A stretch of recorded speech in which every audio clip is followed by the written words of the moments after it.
Welcome to the debate sir ముందుగా అంకమరావు గారు మీతో స్టార్ట్ చేద్దాం. ఎప్పుడు అసెంబ్లీ సమావేశాలు స్టార్ట్ కాబోతున్నా ఇదో పెద్ద ప్రశ్నగా మారిపోతుంది అందరికీ. జగన్ గారు సభకు వస్తారా రారా, ప్రతిపక్షంగా ఎందుకు హాజరు కాలేకపోతుంది? సో మొత్తానికి ఎలా చూడాలి? ఈసారైనా వస్తారంటారా? కొంతమంది మళ్ళీ ఎప్పుడులాగే మనం వెళ్ళిన ఉపయోగం లేదు, శాసనమండలిలో తేల్చుకుందాం అన్నట్టుగా జగన్ గారు చెప్పారని ఒక్క వార్త వస్తుంది.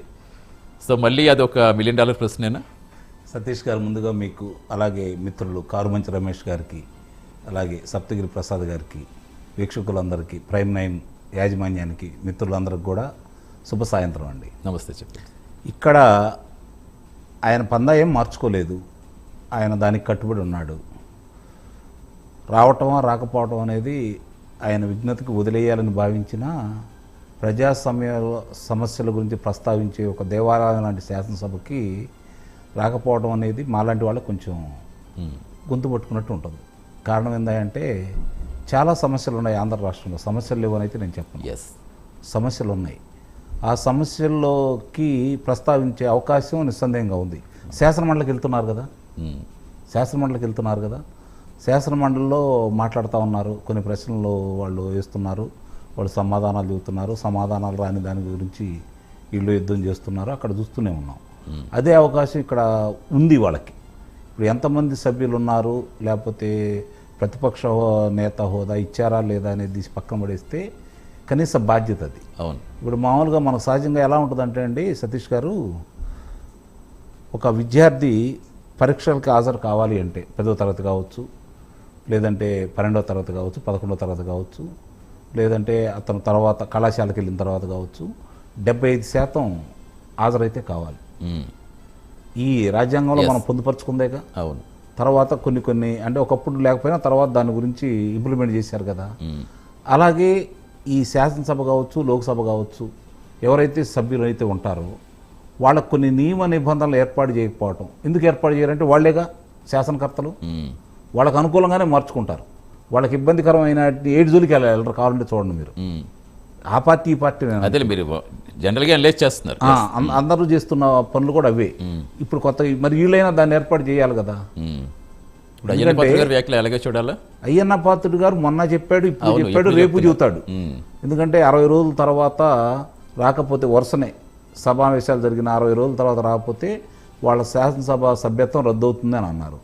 గతంలో నాకు తెలిసిన పరిధిలో ఏంటంటే శాసనసభకు వచ్చి హాజరైనా కాకపోయినా అక్కడ ఒక పట్టిక ఉంటుంది బయట, రిజిస్టర్. ఆ రిజిస్టర్లో సంతకం పెడితే వచ్చిన దాని కింద లెక్క. వాళ్ళకి టీఏలు డిఏలు ఇస్తారు. టీఏలు డిఏలు ఇస్తే వచ్చినట్టే లెక్క కదా. కాబట్టి ఆ విధంగా తప్పించుకోవడానికి అవకాశం అయితే ఉంటుంది. మరి జగన్మోహన్ రెడ్డి గారి విషయంలో ఏం చేస్తారనేది మనం చూడాలి. ఇప్పుడు ఆయన రమ్మంటున్నాడు, తప్పు లేదు, సభాపతిగా ఆయన బాధ్యత. ఉపసభాపతిగా రఘురామకృష్ణరాజు గారు కూడా కోరుతున్నారు, మిగిలిన వాళ్ళు కూడా రమ్మనే అడుగుతున్నారు. వెళ్ళకపోవడం అనేది వాళ్ళ విజ్ఞతకి వదిలేద్దాం, దాని గురించి మనం పెద్దగా పట్టించుకోవాల్సిన అవసరం లేదు. ఎందుకంటే ఇవాళ వచ్చిన వార్తల ప్రకారం మనం చూసుకుంటా ఉంటే శాసనసభకు మనం వెళ్ళాల్సిన అవసరం లేదు, శాసన మండలిలో చూసుకుందాం అని చెప్పని మాట్లాడారనే విషయం మనకైతే తెలుస్తూ ఉంది. మరి రమేష్ గారు చెప్పాలి ఏం జరిగింది ఏంటనేది. ప్రజాస్వామ్య భారతదేశంలో ఉన్న మనం ప్రజాప్రతినిధులకి కొన్ని నియమ నిబంధనలు అనేవి ఉంటాయి. అది అమలు చేశారనుకోండి వాళ్ళకే ఖ్యాతి పెరుగుతుంది, వాళ్ళ పార్టీకే మేలైతే జరుగుతుంది. ఏ సమస్య అయినా ఇప్పుడు డిఎస్సి గురించి మాట్లాడుతున్నారు. డిఎస్సి గురించి మాట్లాడితే దగ్గర ఉన్న ఆధారాలు న్యాయస్థానానికి వెళ్ళొచ్చు, శాసనసభకి వెళ్ళొచ్చు. 2 మార్గాలు ఉన్నాయి వాళ్ళకి.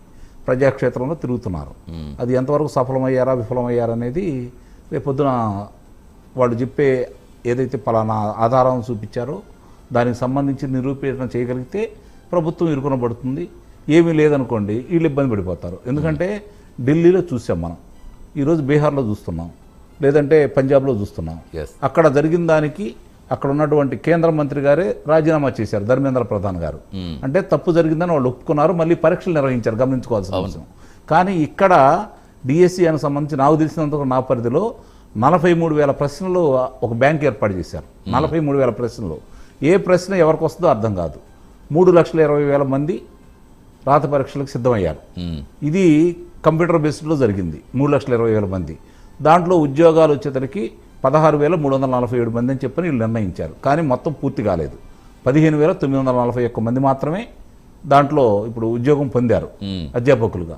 అందుట్లో క్రీడాకారులకి 1% అదనంగా పెంచారు. అంతకుముందు 2% ఉండేది, స్పోర్ట్స్ కోటాకి ఇప్పుడు 3% అంటే కోటా పెంచేశారు వీళ్ళు. అవును.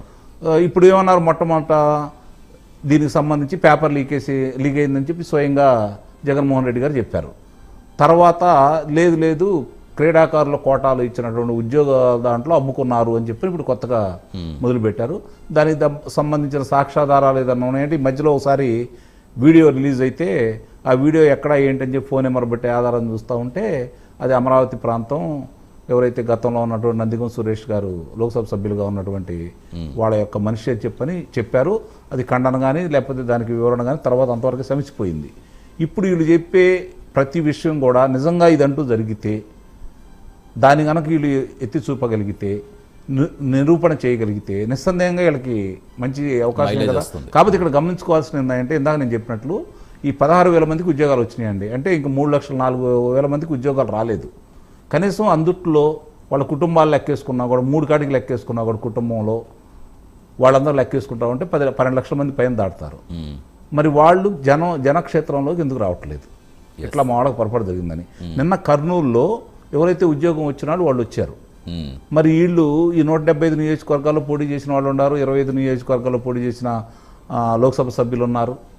వీళ్ళందరూ కూడా ఏ గ్రామంలో ఎవరు ఉన్నారు ఏంటి, వాళ్ళకి ఎందుకు రాలేదు లెక్కలతో సహా చూపిస్తే వాళ్ళు చెప్తున్నారు. ఎందుకంటే కోనసీమ ఆయన చెప్తున్నాడు, మరి ప్రకాష్ జైన్ అని ఆయన చెప్తున్నాడు, అలాగే భరణి గారు వచ్చేసరికి ఆమె చెబుతుంది.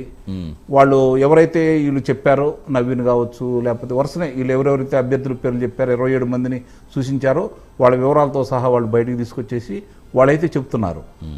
తర్వాత 30,000 గ్రీవెన్సీస్ జరిగిందని వాళ్ళే చెబుతున్నారు. తర్వాత ఇలా శాసనమండలి సభ్యులు గారు న్యాయస్థానానికి వెళ్ళారు 2 పర్యాయాలు. మీరు కాదు కదా బాధితులు ఎందుకు రావట్లేదు, మీరు ఎందుకు వచ్చారని చెప్పి దాన్ని కూడా తిరస్కరించడం జరిగింది. అంటే ఇక్కడ న్యాయస్థానం తిరస్కరించింది. అధికారులు స్పష్టంగా వివరణలతోటి ఎక్కడ ఎవరికి ఎలా వచ్చింది, ఎందుకు రాలేదు. ఇప్పుడు మనం మాట్లాడిన ఆయన నాకు 7వ స్థానం వచ్చింది అన్నాడు. 7వ స్థానం వస్తే చూసుకుంటే 5గురు మాత్రమే ఉద్యోగం, చిత్తూరులో 5గురు మాత్రమే ఉద్యోగాలు వచ్చినాయి. ఈ మిగిలిన 2కి ఆరిజెంటల్ దాని ప్రకారం వచ్చినాయి ఉద్యోగాలు. వస్తే మరి ఈయనకు రాదు కదా 7వ మనిషిగా ఈయనకు వచ్చినప్పుడు. తర్వాత వాళ్ళు దానికి సంబంధించిన వివరణ ఇచ్చారు. ఆ నవీన్ అనే అతను దాంట్లోనే పనిచేస్తున్నాడు. అతను రిలీవ్ లెటర్ తీసుకోలేదు, అది సబ్మిట్ చేయలేదు, కాబట్టి దాన్ని కన్సల్ట్ చేయలేదు. దానికి వీళ్ళు ఏమంటున్నారంటే ఆయనకి వెరిఫికేషన్ పంపించారు కదా, అప్పుడు ఎందుకు పంపించారు అని చెప్పండి. సహజంగా అందరూ పంపిస్తారు. పంపించినప్పుడు వివరాలు అందజేయాలి కదా.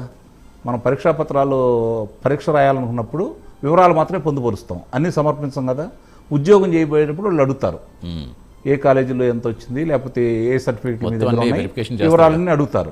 ఆ వివరాలు సమర్పించిన దాంట్లో పొరపాట్లు ఉన్నాయనుకుంటే పక్కన పెడతారు. అట్లా జరిగిన వివరాలు కూడా వాళ్ళు వివరాలు చెప్పారు. దాంట్లో ఎవరు కాదనలేదు కదా. ఆ తర్వాత వీళ్ళు న్యాయస్థానానికి ఊరు వెళ్ళలేదు కదా. ఇది కొంచెం ఇబ్బందికరమైన పరిణామం. ఢిల్లీలో జరిగిన దానికి అందరూ స్పందించారు, బయటకు వచ్చారు. అక్కడ ఏదైతే విద్యాశాఖ మంత్రి గారు కాబట్టి మొత్తం మీద అక్కడ అది ఇష్యూ పెద్దది కాకుండా వాళ్ళు కూడా సరే మంచో చెడు ఆలస్యమైందో కొంతమంది చనిపోయినా మొత్తానికి అయితే అది ఇంకా వేరే వాళ్ళ చేతుల్లోకి వెళ్లకుండా మొత్తానికి మాత్రం దాన్ని ఆపుకోగలిగారు. అందుట్లో ఎలాంటి సందేహం అయితే ఏం లేదు. కానీ ఇక్కడ ఆ పరిస్థితి లేదు కదా. ఉంటే న్యాయస్థానం ముందు మీరు పెట్టండి, లేదంటే దానికి సంబంధించిన ఇందాక నేను చెప్పినట్టు ఈ 3,20,000 మందినే తీసుకుందాం, 3,04,000 మందినే తీసుకుందాం. అన్యాయం జరిగిన వాళ్ళు బజార్కి రావాలి కదా.